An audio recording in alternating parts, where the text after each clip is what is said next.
Assalamualaikum warahmatullahi wabarakatuh. Waalaikumsalam warahmatullahi wabarakatuh. Yang terhormat Ibu Bisningsi SPD selaku Kepala SDS 3 Temburjo.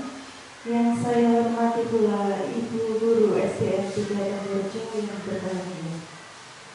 Dengan mengucap puji syukur alhamdulillah, marilah kita bersama-sama memanjatkan puji syukur dari Allah SWT yang telah melimpahkan rahmat dan hidayahnya sehingga kita bisa berkumpul bersama dalam keadaan sehat dan bahagia di kegiatan ini dalam acara diseminasi budaya positif yang merupakan bentuk aksi nyata dari kegiatan CDP Angkatan 10 Kabupaten Blora oleh Ibu Nafisa.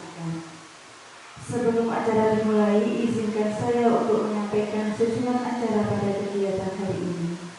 Acara yang pertama, pembukaan. Acara yang kedua, sambutan dari Kepala SDN 3 Temburjo. Acara yang ketiga, kegiatan inti penyampaian materi diseminasi. Dan acara yang terakhir, penutup. Untuk mengawali kegiatan ini, marilah kita buka dengan mengucapkan basmalah bersama-sama. Bismillahirrahmanirrahim. Semoga dengan bacaan basmalah tadi, kegiatan ini dapat kita lalui dengan lancar dan pengetahuan yang kita dapatkan nanti akan memberikan manfaat yang besar bagi kita semua. Amin, amin, ya rabbal alamin. Untuk acara yang selanjutnya, yaitu sambutan dari Ibu Misningsi selaku Kepala SDN 3 Temburjo kepada Bu Misningsi, kami silakan. Bismillahirrahmanirrahim. Assalamualaikum warahmatullahi wabarakatuh. Waalaikumsalam warahmatullahi wabarakatuh. Muhammad sallallahu alaihi wasallam. Semoga kita hati-hati sebagai umatnya dan mendapatkan manfaat sampai di hari yang mulia nanti. Amin ya rabbal alamin. Ibu yang saya hormati, tidak banyak kata yang bisa saya sampaikan. Saya bangga sekali dengan apa yang dilaksanakan oleh Bu Novi yang di siang hari ini akan menyampaikan aksi nyatanya di modul 1.4 diseminasi budaya positif. Dengan kebanggaan di hati saya selaku orang tua di sini, mudah-mudahan apa yang nantinya Bu Novi Santika programkan dan dicita-citakan, mudah-mudahan bermanfaat. Harapan saya bermanfaat bagi anak didik, siswa-siswa di SDN 3 Temburjo, termasuk juga menjadi inspirasi rekan-rekan pejabat di sekolah ini. Dengan adanya Bu Novi, saya doakan juga lulus dengan nilai yang sukses, yang baik, sehingga bisa menginspirasi teman-teman lainnya untuk bisa mengikuti program dari pemerintah, yaitu guru penggerak, sehingga SD kita ini bisa lebih baik lagi, baik itu mutu siswanya juga dari guru-gurunya yang sudah mengikuti jejak Bu Novi, mengikuti guru penggerak. Kemudian apa nanti yang disampaikan Bu Novi, yaitu mengenai budaya positif, itu sangat bagus sekali. Mudah-mudahan apa yang telah diprogramkan Bu Novi bisa terlaksana dengan lancar tanpa halangan suatu apapun, dan saya mohon dukungannya dari ibu guru semua bisa membantu dan mendukung apa yang Bu Novi minta, misalnya dukungan dalam bentuk sharing bersama untuk menjadikan SD sini itu mempunyai atau menjadikan budaya positif itu bisa terlaksana. Misalnya di kelas dulu, kemudian bisa berkembang di sekolah, sesuai dengan visi misi di Ejivita, yaitu menjadikan Ejivita itu lembaga yang meluluhkan anak yang menjadi anak yang kreatif, beretika, bertakwa, menjadi manusia seutuhnya yang berprofil Pancasila. Tidak banyak kata yang begitu sampaikan, hanya ini saya doakan mudah-mudahan apa yang menjadi tugas Bu Novi ke depannya bisa berjalan lancar dan mendapatkan hasil yang memuaskan, sukses selalu untuk Bu Novi. Sekian, kurang lebihnya mohon maaf. Wassalamualaikum warahmatullahi wabarakatuh. Terima kasih Bu Misti atas sambutan yang telah diberikan. Selanjutnya yaitu menginjak acara inti penyampaian materi diseminasi budaya positif yang merupakan bentuk aksi nyata dari kegiatan CGP Angkatan 10 Kabupaten Blora oleh Ibu Novi Santika. Kepada Bu Novi kami silakan.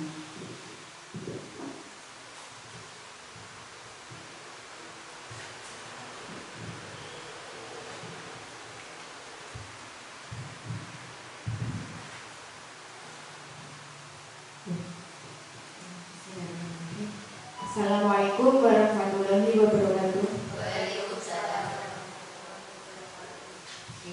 Alhamdulillah, dan saya ucapkan terima kasih kepada Bu Misti selaku Kepala SPF 3 Purworejo yang sudah mengizinkan saya untuk mengadakan kegiatan diseminasi dari materi budaya positif.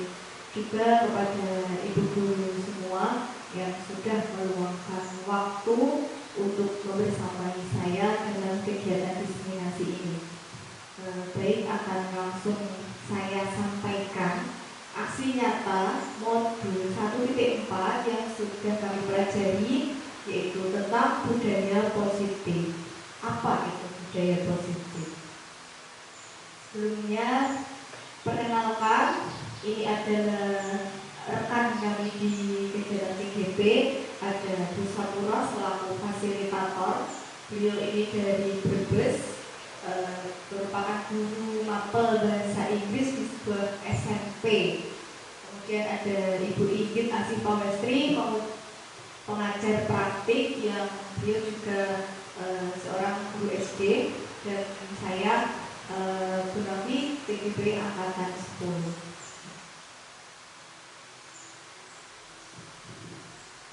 Tak lupa saya sampaikan selamat datang kepada para guru hebat. Di sini kebetulan ibu guru semua.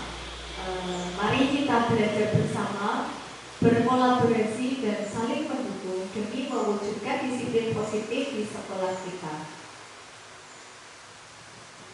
Tujuan pendidikan menurut Pak Haji sudah menjelaskan bahwa tujuan pendidikan itu menuntun segala kodrat yang ada pada anak agar mereka dapat mencapai keselamatan, kebahagiaan yang setinggi-tingginya sebagai manusia maupun sebagai anggota masyarakat.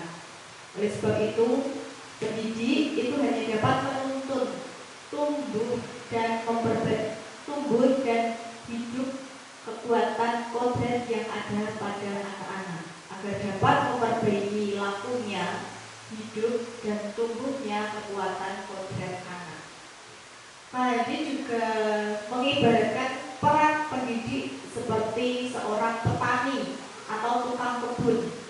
Anak-anak itu diibaratkan sebagai biji tumbuhan yang disemai dan ditanam oleh Pak Tani atau Pak Tukang di lahan yang telah disediakan.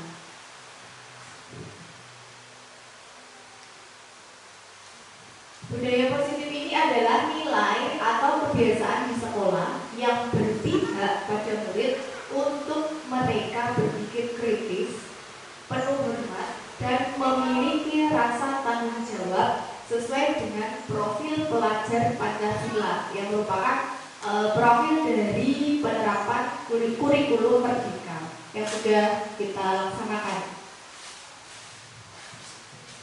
Konsep utama dari budaya positif itu adalah perubahan paradigma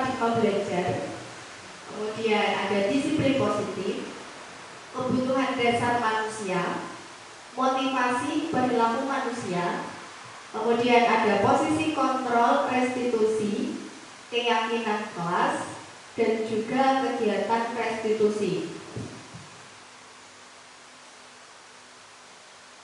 Pembelajaran dengan paradigma baru. Pembelajaran dengan paradigma baru ini dirancang berdasarkan prinsip pembelajaran yang terdiferensiasi, sehingga setiap siswa belajar sesuai dengan kebutuhan dari tahap perkembangan untuk mewujudkan profil pelajar Pancasila.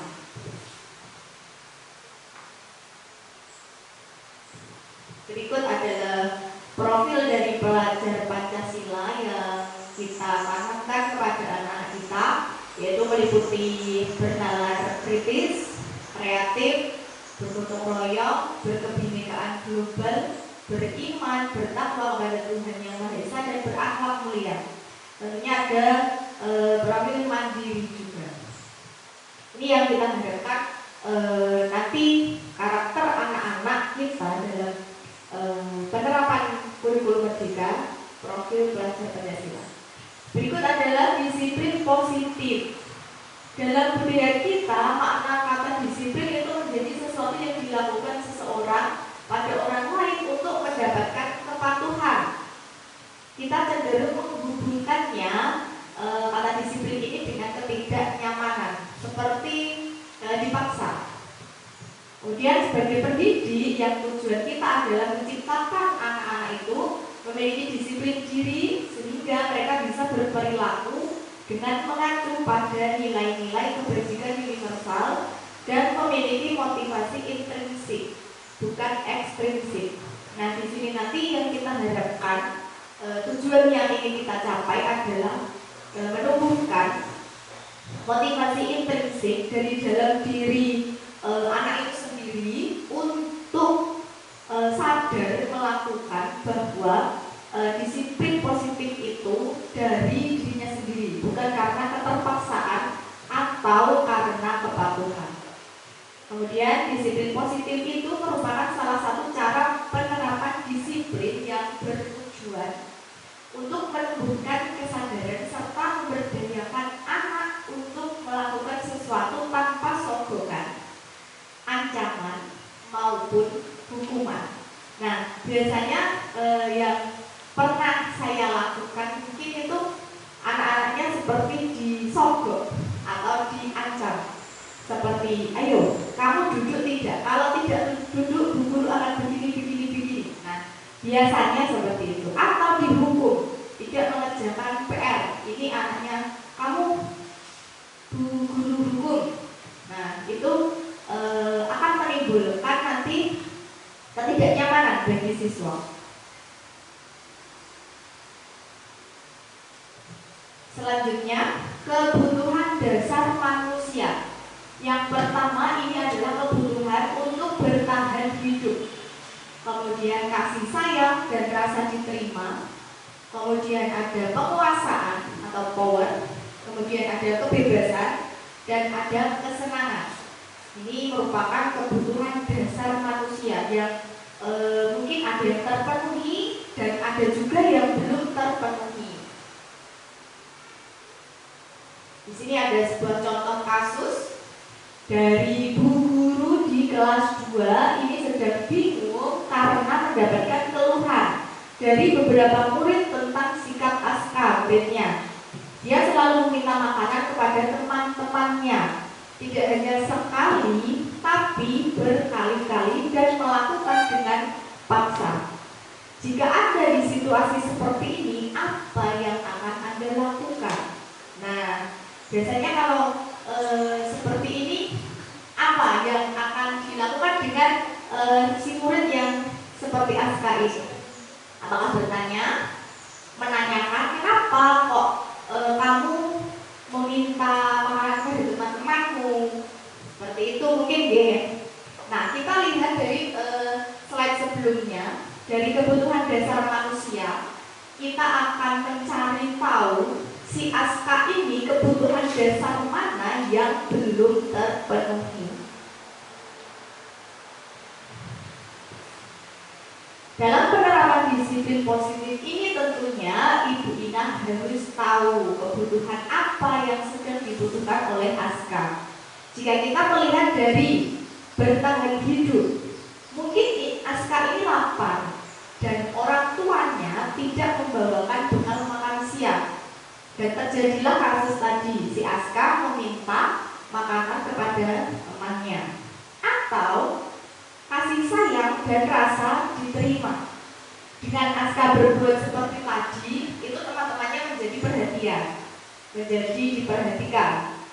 Kalau kita lihat dari kebebasan, ini si Aska mungkin merasa bosan karena bekal yang dibawakan oleh orang tuanya itu saja, tempe terus atau mie terus. Mungkin orang tuanya seperti itu. Atau dari kebutuhan kesenangan yang belum terpenuhi dari si Aska, dia hanya iseng karena dia merasa senang melihat temannya yang digoda. Apalagi untuk anak yang kelas bawah, anak kecil, biasanya kalau digoda, nah ada yang senang lah, ini temanku tak goda kok gini. Nah digoda lagi sampai akhirnya menangis mungkin. Ataukah kekuasaan yang dirasakan oleh Aska. Dia merasa hebat karena temannya merasa takut dan selalu menurutinya.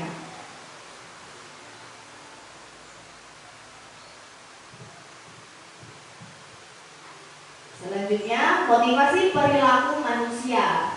Motivasi ini merupakan dorongan yang timbul pada diri seseorang secara sadar atau tidak sadar untuk melakukan suatu tindakan dengan tujuan tertentu. Yang pertama, mungkin menghindari ketidaknyamanan dan hukuman.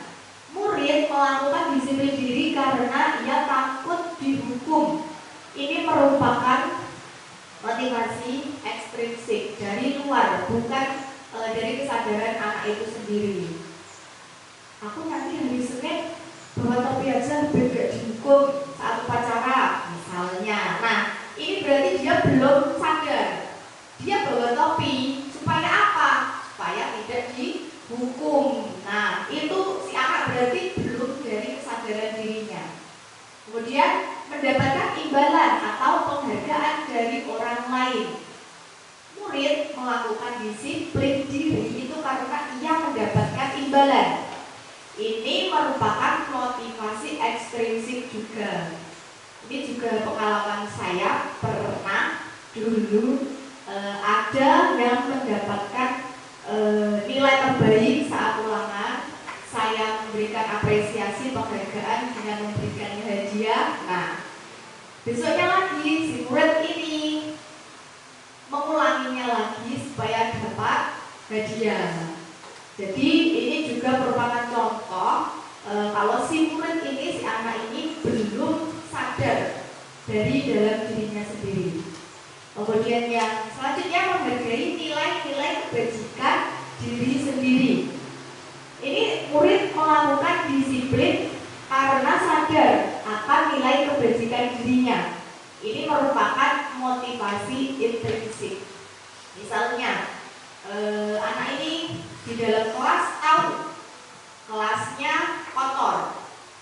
Apa tanpa disuruh, tanpa ada temannya mengingatkan, dia langsung ambil sapu membersihkan misal. Nah itu merupakan kesadaran diri dari dalam anak untuk melakukan disiplin dirinya sendiri.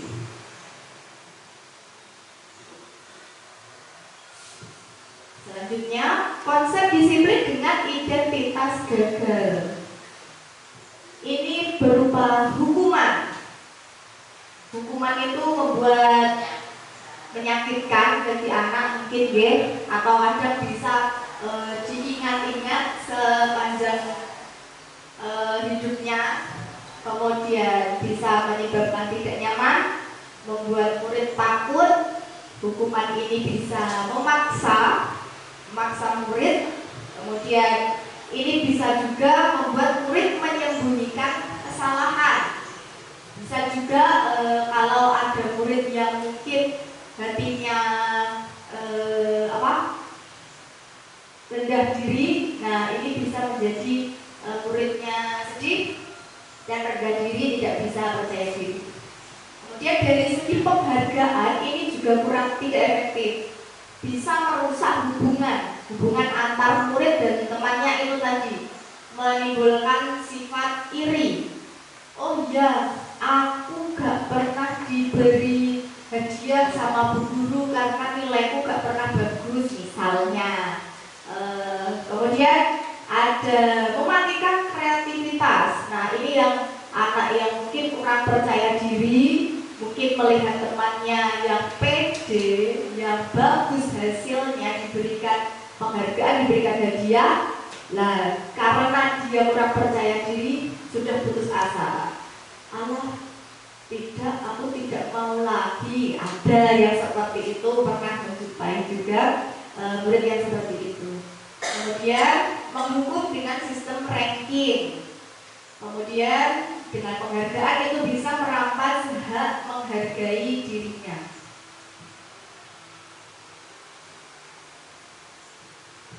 Sedangkan konsep disiplin dengan identitas sukses ini adalah konsekuensi. Ini berupa penguatan jangka pendek, perlu monitoring berkelanjutan, kemudian stimulus respon, murid menghormati peraturan, dan kehilangan waktu untuk merenungi kesalahan.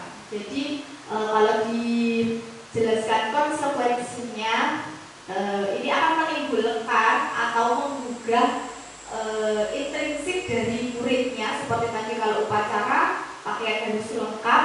Nah, kita berikan konsekuensinya kepada si anak. Nah, kamu hari Senin tidak lengkap seragamnya, apa yang akan kamu terima? Atau apa yang akan terjadi kepadamu kalau seragammu tidak lengkap saat upacara? Nah, si anak ini akan berpikir, oh iya ya, hari Senin upacara saya tidak membawa topi, pasti saya akan disuruh baris paling depan sama bu guru. Nah, ini bisa menimbulkan intrinsiknya, kesadaran diri anaknya untuk melatih konsep disiplin positif.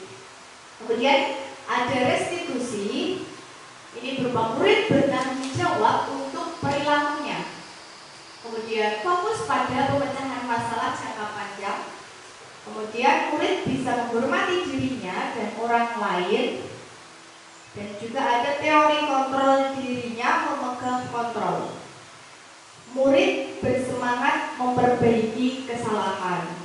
Jadi kalau dengan restitusi ini murid akan menghormati dirinya dan orang lain. Seperti tadi kalau sudah tergugah kesadaran dirinya, ini murid akan berpikir, oh iya, kalau setiap upacara saya tidak menggunakan seragam lengkap, pasti akan di barisan paling depan. Saya akan malu, saya akan mengganggu jalannya kegiatan upacara. Dan murid nanti akan berusaha untuk memperbaiki kesalahannya. Selanjutnya, konsep disiplin pendekatan restitusi. Ini adalah sebuah cara menanamkan disiplin positif kepada murid. Pengertian restitusi sendiri itu adalah proses menciptakan kondisi bagi murid untuk memperbaiki kesalahan mereka, sehingga mereka bisa kembali pada kelompok mereka dengan karakter yang lebih kuat. Ibaratnya itu si anak ini melakukan kesalahan, kemudian sadar, kemudian tergugah hatinya untuk disiplin, kemudian menjadi pribadi yang baru, menjadi pribadi yang baik lagi, karena sudah belajar kalau itu salah dan harus berubah. Ciri-ciri dari restitusi ini, satu, bukan menebus kesalahan, namun belajar dari kesalahan. Kemudian memperbaiki hubungan. Kemudian ada tawaran, bukan sebuah paksaan.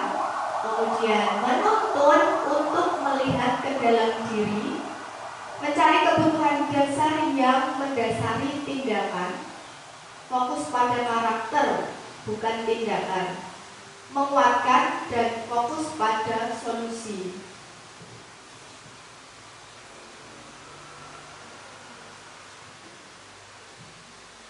Ini ada sebuah contoh kasus dari siswa yang sering tidak mengerjakan PR.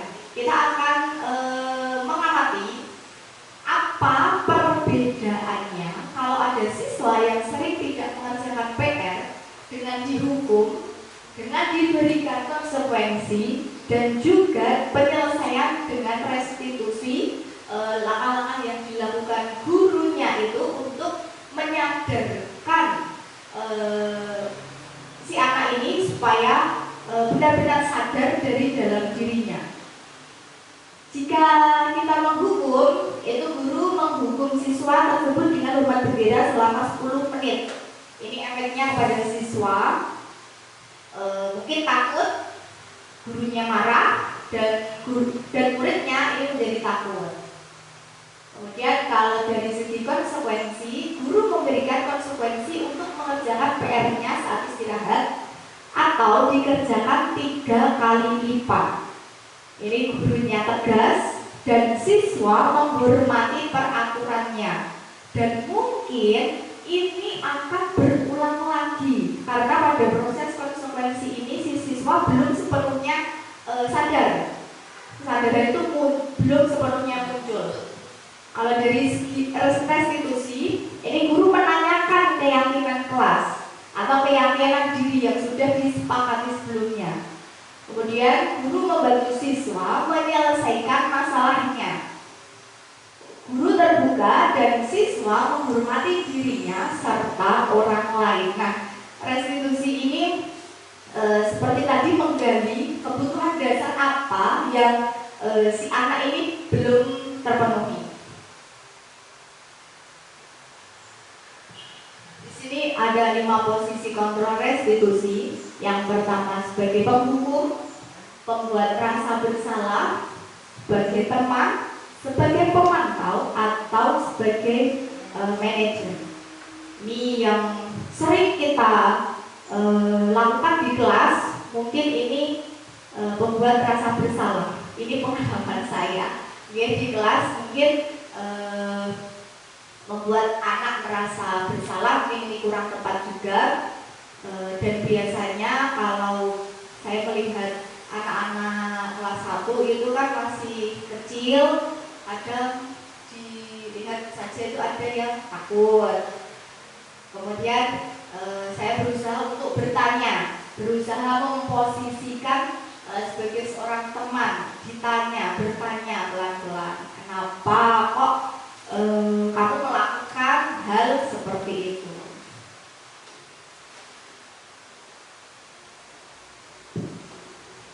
Di sini sebagai penghukum, seorang penghukum itu biasanya menggunakan hukuman fisik maupun verbal. Orang yang menghukum ini posisinya senantiasa mengatakan bahwa sekolah itu memerlukan sistem atau alat yang dapat lebih menekan murid-murid lebih dalam lagi. Kemungkinannya murid marah atau memendam atau malah bersifat agresif. Bisa jadi sesudah kembali duduk, murid ini akan mencoret bukunya atau meja tulisnya. Lebih buruk lagi, sepulang sekolah, murid melihat motor atau mobil bapak ibu guru dan akan menggores kendaraan tersebut dengan paku. Nah, ini mungkin efek yang akan ditimbulkan dari murid jika dihukum, bisa menimbulkan hal-hal yang seperti itu, bisa lebih agresif lagi muridnya. Selanjutnya, pembuat rasa bersalah. Posisi ini biasanya guru akan bersuara lebih lembut. Pembuat rasa bersalah akan menggunakan keheningan yang membuat orang lain merasa tidak nyaman, bersalah atau rendah diri. Kadangkala sikap seperti ini lebih berbahaya dari sikap penghukum. karena emosi akan tertanam rapat di dalam murid dan murid ini bisa menahan perasaannya. Kemudian saat murid tertekan inilah tiba-tiba bisa meletus amarahnya dan bisa menyakiti diri sendiri atau orang lain.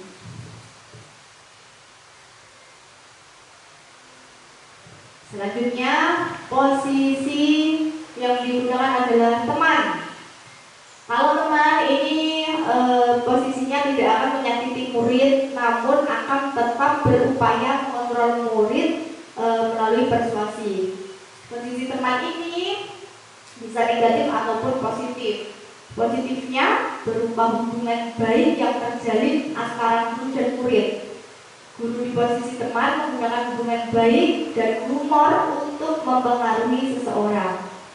Hal negatif dari posisi teman adalah bila suatu saat guru tersebut tidak membantu, maka murid akan kecewa dan mungkin berkata, saya pikir bapak atau ibu teman saya. Kemudian murid merasa dikecewakan dan tidak mau lagi berusaha. Hal ini mungkin timbul karena murid hanya akan bertindak untuk guru tertentu dan tidak untuk guru lainnya.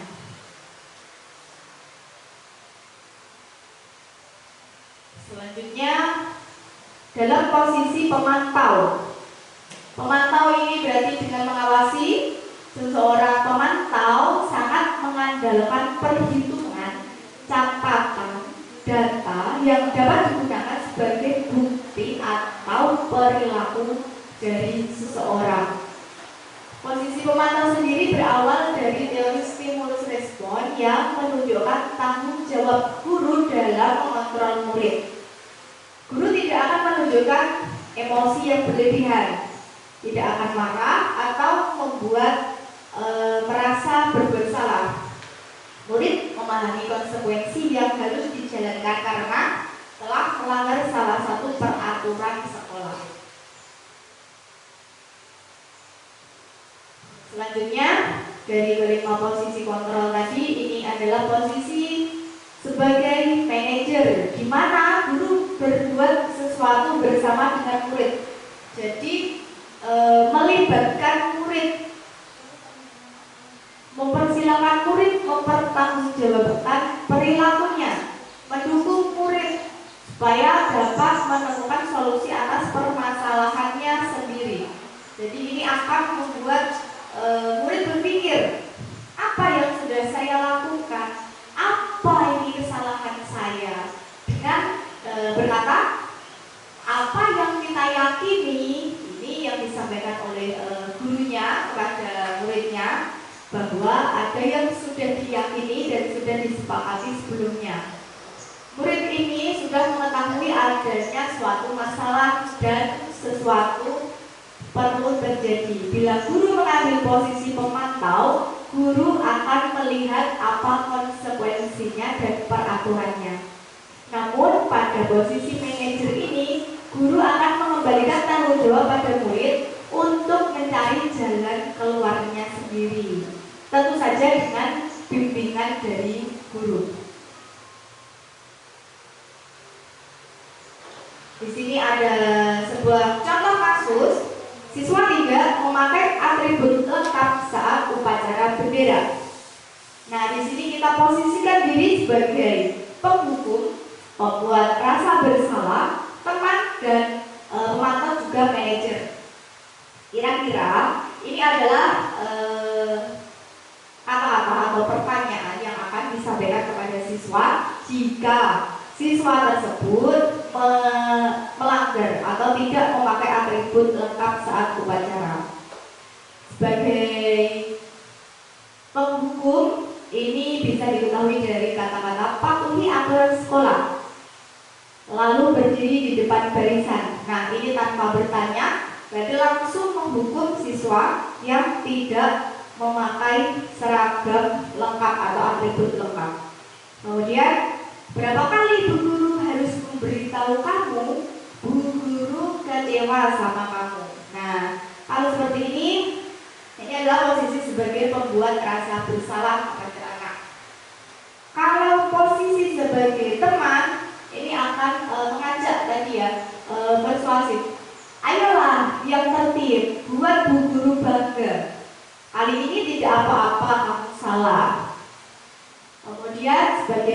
tahu kamu sudah melanggar apa peraturan dan konsekuensinya. Ini akan membuat murid berpikir dan mengingat-ingat.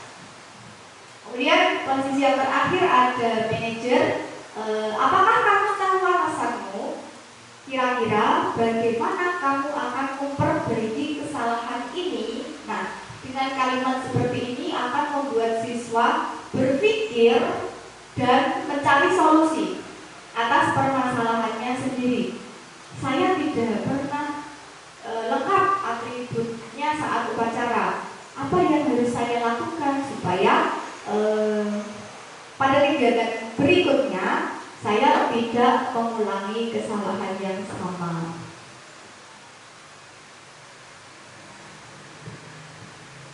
Di sini ada sebuah kasus dan dari pertanyaannya, Bu Yeni sedang menjalankan proses disiplin dengan kontrol posisi apa? Saat kelas 1 sangat ribut dan sulit untuk tenang mengikuti pelajaran, Bu Yeni menegur murid-muridnya dengan berkata, siapa yang dapat duduk tenang dan mendengarkan akan Ibu kasih stiker. Ayo, siapa yang mau mendapatkan stiker? Seketika murid-murid kelas 1 ini pun langsung dapat duduk tenang.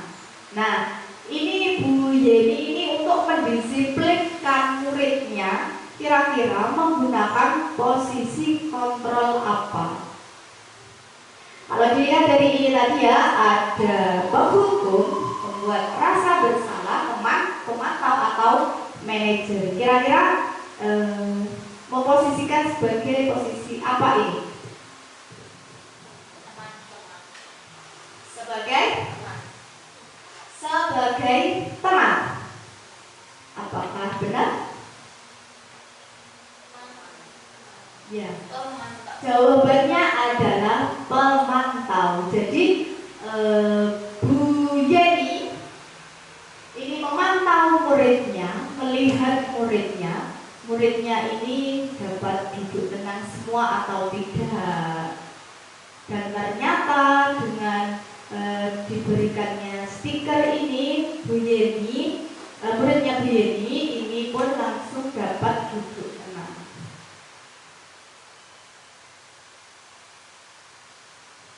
Pada kasus selanjutnya, ini adalah sebuah permasalahan di kelasnya Bu Dani. Bu Dani ini menjelaskan pelajaran bahasa Inggris di depan papan tulis, namun beliau memperhatikan bahwa Fajar malah tidur-tiduran, tidak memperhatikan acuh pada pelajarannya Bu Dani. Fajar coba jawab pertanyaan nomor 3, maju ke depan dan kerjakan di papan tulis. Ibu Dani berkata seperti itu kepada Fajar. Fajar pun tampak malas-malasan maju ke depan. Sampainya di depan, Fajar menulis. Sampainya di depan papan tulis, Fajar ini hanya diam terpaku sambil memegang buku bahasa Inggrisnya dan memainkan spidol di tangannya. Ini Bu Guru kalau ada muridnya seperti ini tuh bagaimana? Sudah diterangkan tidak memperhatikan, malah tidur-tiduran, ditujuk untuk ke depan, tidak bisa, dan malah istilahnya seperti bermain-main, betul ke? Selanjutnya, ayo Fajar, makanya jangan tidur-tiduran. Lain kali perhatikan. Sudah sana, duduk kembali. Kira-kira siapa yang bisa? Bu Dani berkata seperti itu. Kemudian Fajar pun kembali duduk di bangkunya. Hal seperti itu sudah sering terjadi. Sering tidak memperhatikan, acuh tak acuh, kemudian nilai-nilainya pun tidak terlalu baik untuk pelajaran bahasa Inggris. Pada saat ditegur oleh Bu Dani, Fajar hanya menjawab, tidak tahu Bu. Kemudian Bu Dani pun menjawab lirik, gimana kamu Fajar? Kamu tidak kasihan sama ibu ya? Ibu sudah sudah capek-capek mengajar kamu. Tidak kasihan sama ibu. Dan Fajar pun hanya diam memisu. Nah, ini posisi kontrol apa yang sedang dijalankan oleh Ibu Dani? Pembuat rasa bersalah. Ya, jawabannya benar. Pembuat rasa bersalah. Jadi karena Fajar yang seperti itu dan Bu Dani tadi yang langsung mengatakan bagaimana kamu tidak kasihan sama ibu ya. Nah, tanpa ditanya dicari sebabnya apa atau kebutuhannya Fajar apa yang belum terpenuhi.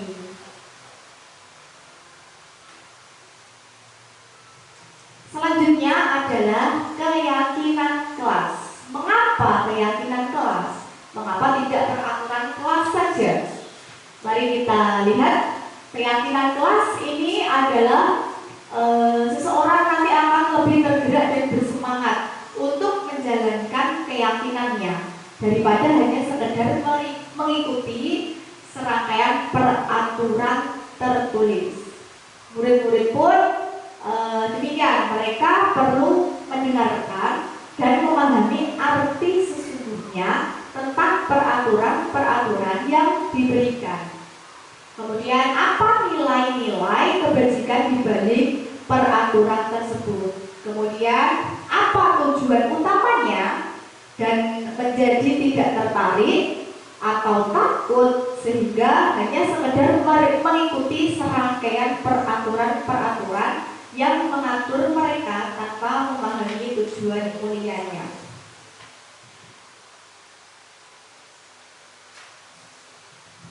Ini adalah sebuah kegiatan membuat keyakinan kelas yang saya laksanakan dengan murid kelas 1. Jadi keyakinan kelas ini saya diskusikan dengan murid-murid kelas 1.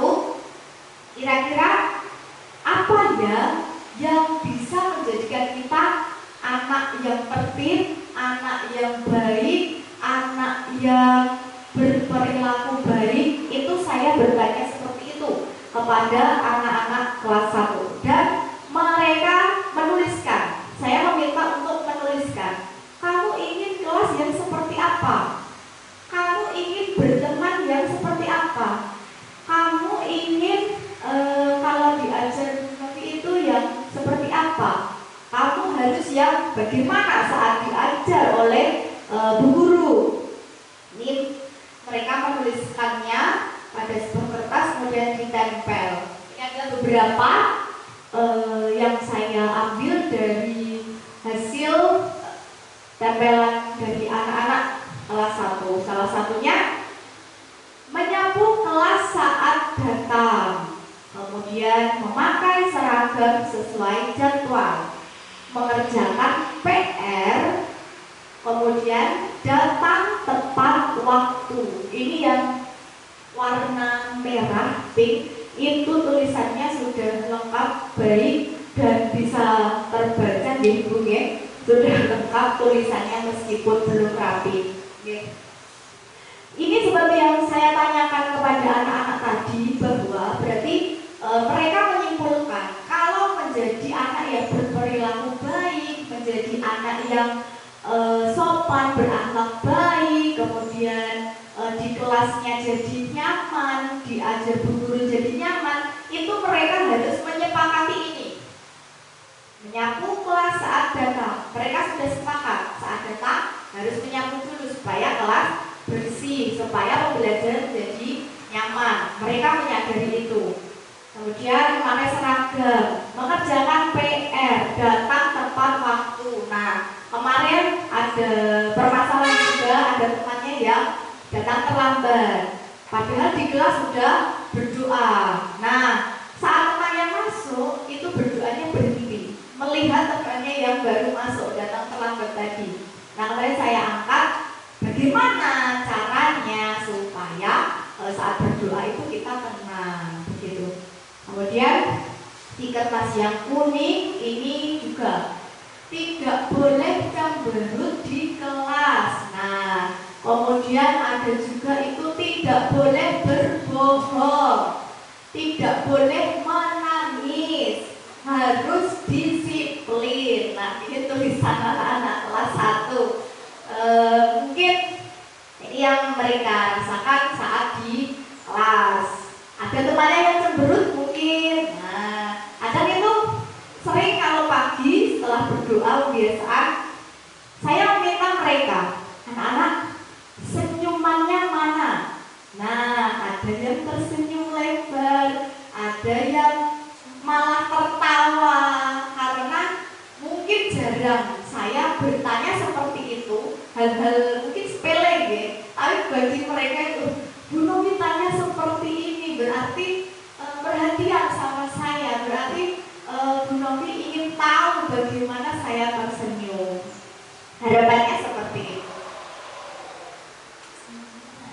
Kemudian ada lagi, ini yang di kertas kuning, ini tulisannya belum lengkap Bu, juga masih belum rapi, masih nyambung satu baris.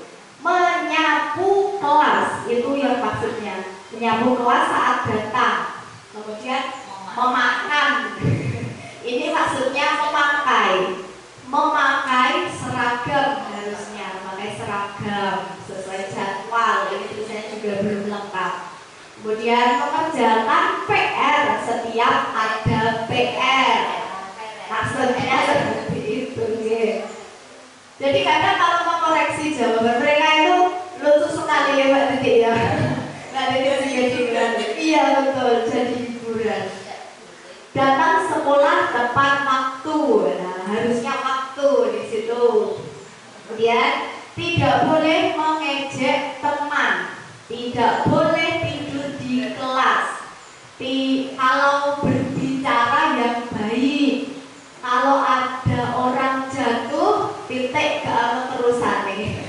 Maksudnya ini kemarin mungkin tulisannya kurang lengkap.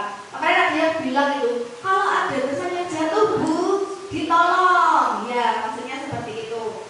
Anak-anak paham, tapi ini visualisasinya, tulisnya itu belum lengkap. Kemudian tidak menjahili teman. Ini juga mereka kemarin ungkapkan pendapatnya begitu ya.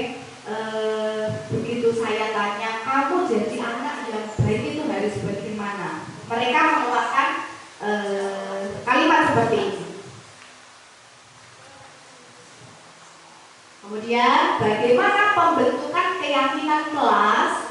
Ini dari kalimatnya itu berupa pernyataan universal, lebih abstrak dari peraturan, kemudian dibuat dalam bentuk positif, kemudian sedikit saja agar mudah diingat. Ini untuk supaya singkat, sesuai dengan kondisi kelas dan sekolah agar mudah diterapkan. Kemudian semua warga kelas atau sekolah dilibatkan saat membuat. Ya seperti ini tadi. Mungkin kalau dalam poin dibuat dalam bentuk positif, dari contoh yang tadi ini ada yang mungkin tidak termasuk dari kriteria keyakinan kelas seperti ini. Tidak boleh. Nah, dengan kata tidak ini kan berarti negatif ya. Nah, itu mungkin tidak sesuai dengan konsep pembentukan keyakinan kelas ini. Tapi ya namanya anak-anak, mereka berpendapat, kita tampung semuanya, kita berikan nanti poin-poinnya supaya mudah diingat dan nanti bisa dilaksanakan. Dalam poin semua warga kelas atau sekolah dilibatkan saat membuat. Seperti contohnya ini tadi, mereka yang mengungkapkan apa yang harus disepakati dan mereka menuliskannya sendiri. Nah, ini akan menggugah unsur intrinsiknya kesadaran diri dari dalam anak. Selanjutnya adalah segitiga restitusi. Dalam penerapan restitusi ini ada 3 langkah. Yang pertama adalah menstabilkan identitas, kemudian memvalidasi tindakan yang salah, Dan yang terakhir adalah menanyakan keyakinan kelas.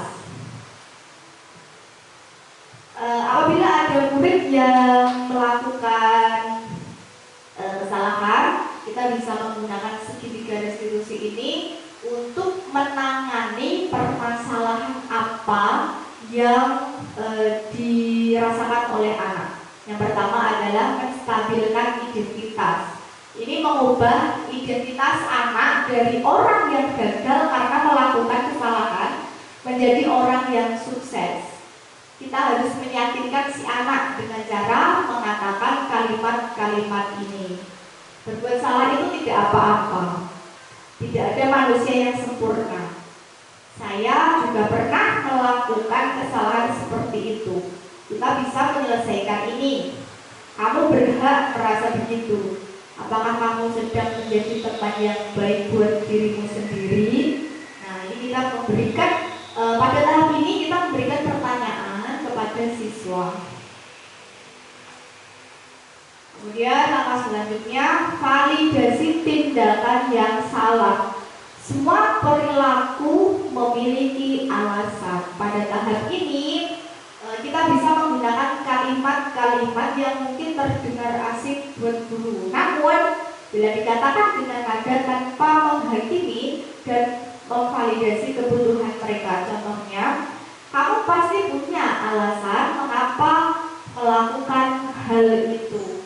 Seperti tadi kalau ada anak datang terlambat, nah kita memvalidasikan tindakan yang salah pada anak tersebut dengan bertanya, kamu alasannya apa kok bisa terlambat masuk ke kelas? Kemudian kamu patut bangga pada dirimu sendiri karena kamu telah melindungi sesuatu yang penting buatmu. Selanjutnya, kamu boleh mempertahankan sikap itu, tapi kamu harus menambahkan sikap yang baru.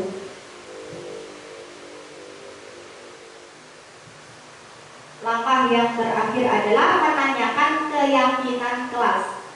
Kita semua memiliki motivasi internal. Keyakinan kelas ini berarti dibuat dulu dan disepakati dulu antara warga kelasnya, itu berarti guru dan murid. Pertanyaan-pertanyaan di bawah ini mungkin menghubungkan keyakinan anak dengan keyakinan kelas atau keluarga. Apa yang kita percaya sebagai kelas atau keluarga? Kemudian apa nilai-nilai umum yang telah kita sepakati? Seperti tadi, datang tepat waktu. Kalau ada anak yang datang terlambat, kita tanyakan kembali, kamu masih ingat tidak keyakinan kelas yang sudah kita buat, yang sudah kita sepakati? Apa salah satunya yang sudah kita sepakati? Nah, ini nanti anak akan mengingat-ingat, mereview lagi apa yang sudah dibuatnya, apa yang sudah diyakininya. Kemudian ada pertanyaan lagi, apa bayangan kita tentang kelas yang ideal? Kemudian, kamu mau jadi orang seperti apa? Nah, ini akan menggugah anak untuk mengingat-ingat lagi keyakinan kelasnya.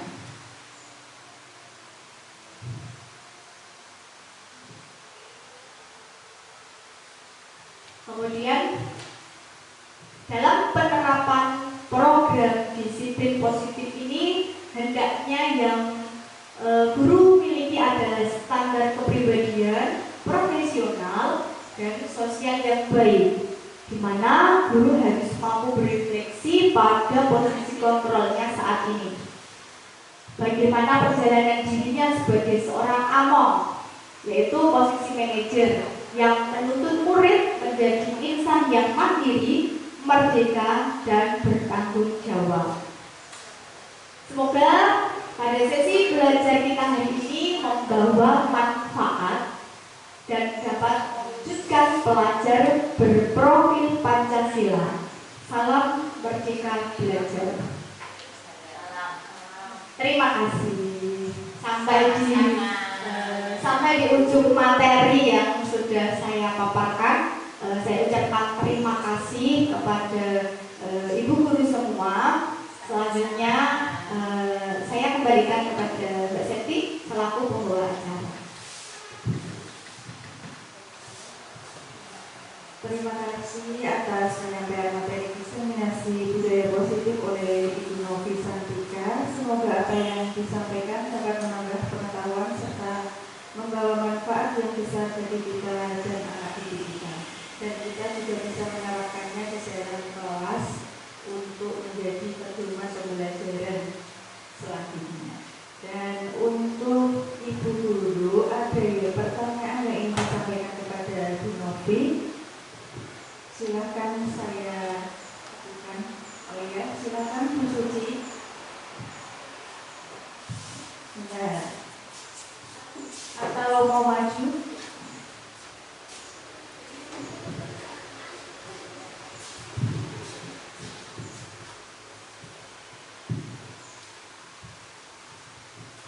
Assalamualaikum warahmatullahi wabarakatuh. Saya ingin bertanya tentang keyakinan kelas.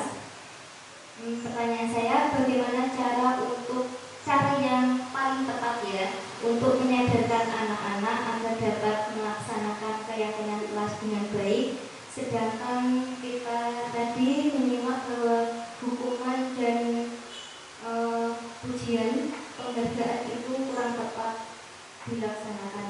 Terima kasih, pertanyaan dari saya. Sekian, wassalamualaikum warahmatullahi wabarakatuh.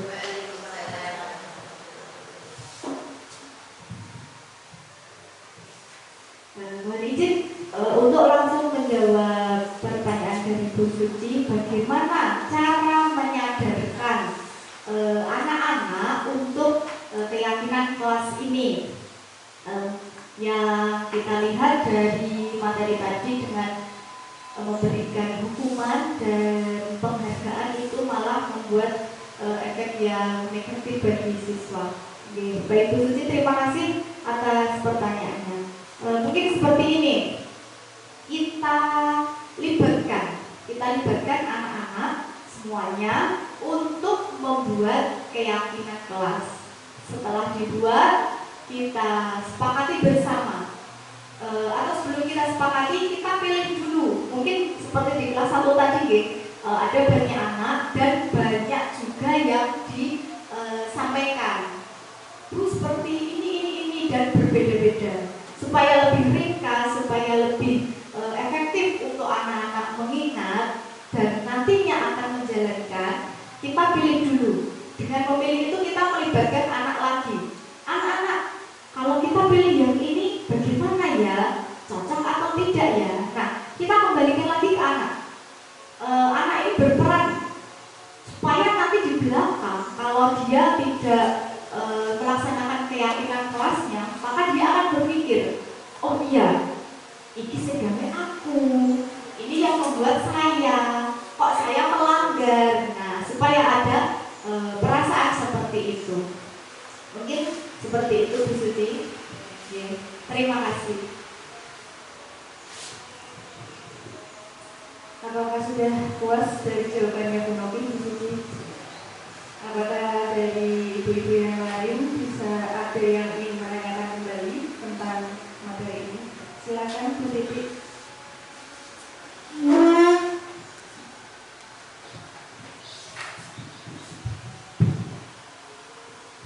Assalamualaikum warahmatullahi wabarakatuh.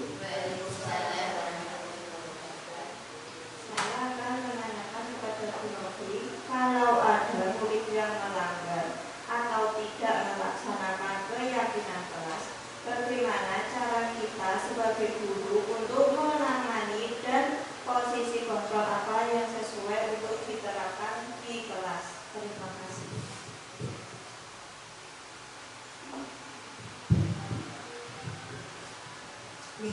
Baik, terima kasih Bu Titi atas pertanyaannya yang akan membuat kita mendalami materi ini lagi, ya.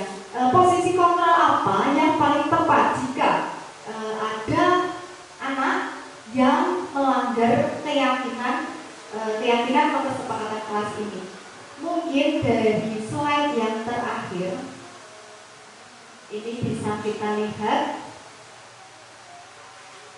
Nah, bagaimana perjalanan dirinya sebagai seorang among atau posisi manajer. Nah, di sini dikatakan posisi manajer ini adalah mungkin yang paling tepat untuk menghadapi, untuk menyelesaikan permasalahan dari murid kita jika ada yang melanggar keyakinan kelas atau tidak mentaati keyakinan kelas yang sudah dibuat.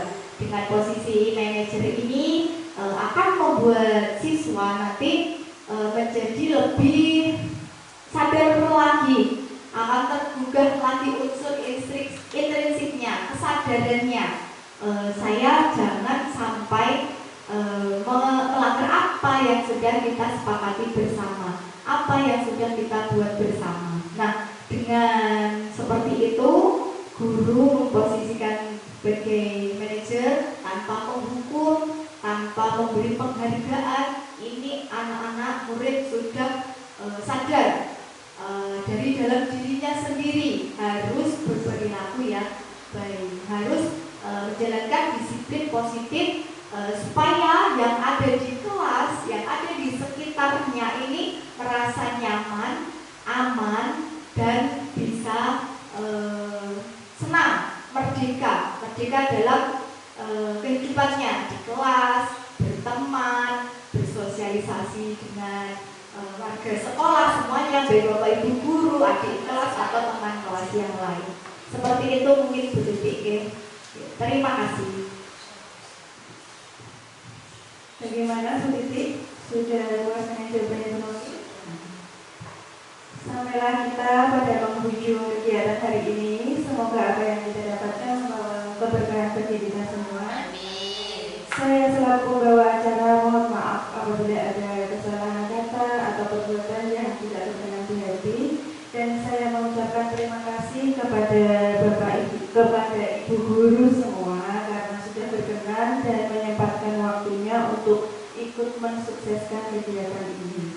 Sebelum saya tutup untuk acara pada hari ini, saya akan memberikan sebuah pantun. Hari Kamis membeli kerang, tulis sedikit untuk arisan. Mohon maaf jika ada yang kurang. Semoga kegiatan hari ini berkesan. Akhir kata, wassalamualaikum warahmatullahi wabarakatuh. Waalaikumsalam.